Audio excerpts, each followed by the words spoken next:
درناکه واقعه رامخې ته شوې ده چې په نوښار کې د یو کور اووه کسان ډېر بېدلدۍ سره قتل شوي دي.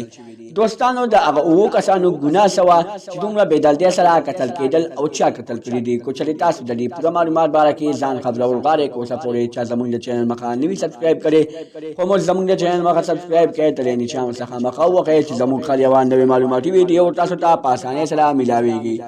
دوستانو دا واقعه په نوښار کې رامخې ته شوې ده چې د یو کور اووه کسان ډېر بېدلدۍ سره قتل شوي دي.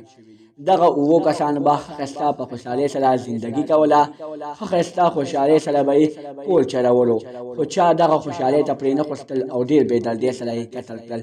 دوستانو دغه اووه کسانو کې یو پلار، درې زامن او دوه نورسي ډېر بېدلدۍ سره قتل شوي دي. دوستانو اوسه پورې د دغه اووه کسانو لا اوسه پورې قاتلان نه دي ګرفتار شوي. په دغه اووه کسانو کې 9 کسان لګېدلي وو، 7 په دغه ساعت باندې مړه شو او 2 په اسپتال کې ډېر په بد حال باندې پراته دي. دوستانو دا چا ایشتي دي؟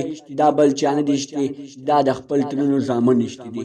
ترونو زامن یو بل سره وران شوي دي چې په ټیوبویل کې به 2 کسانو مزدوري کوله، لکه سرکاري نوکري به یې کوله. خو چې کله دغه دوانو کسانو کې یو کس ریټایر کېدو، یو ویلې زما زوی به په دغه ټیوبویل کې نوکر کېږي، بل ویلې زما زوی به نوکر کېږي.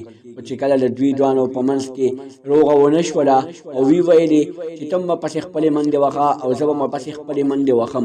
خو چې کله د دغه یو په کور کې خوشحالي راغله، لیټر ورپسې راغلو چې ته سرکاري نوکر شوې، نو دغه بل کور له غوسه ورغله او راپاڅېدل او پوره 9 کسان یې په یو کور کې ویشتل.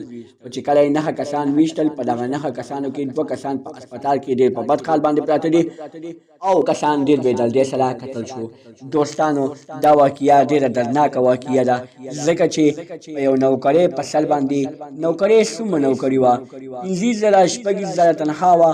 15,000 تنخوا په وجه باندې نن 2 کورونه ډېر بېدلدۍ سره وران شوي دي. هغه چا چې مړي کړي دي هغوی اوس په کور کې نشته دی، د کور نه تښتېدلي یعنې مخلولان شوي دي.